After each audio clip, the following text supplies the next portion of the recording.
Buhatan sa Social Security System sa dakbayan sa Mandaue, gilungkab kaganinang buntag.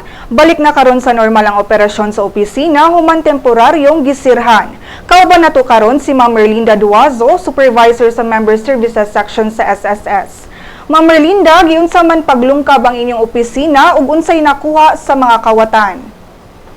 Pag abot ba sa guard na mo, open na ang front door. Tapos, iyang gi-report sa iyang manager sa iyang agency ang incident. So, ning ari ang kuan, ang katong ilang manager sa agency.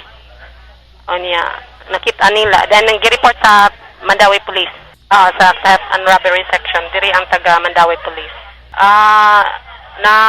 After nagpaabot mi kay wala man mi pasudla, no? Wala pa man pahikapi pagabot sa Sokos, di pa may gipasod, then gipatanaw kung sa'yo na nga missing. Ang na-confirm nga missing, upat ka netbook. Walay money, kay dili may mo dawat og money diri sa office. Kanya, mga personal properties po, dili man po na nila ibilin. Karon murag nag-gather pa man to sila mga facts or data. Kuan maghimo may incident report. Incident report sa among management. Imo mag-report dito nga mao na nahitabo. Salamat Ma'am Merlinda.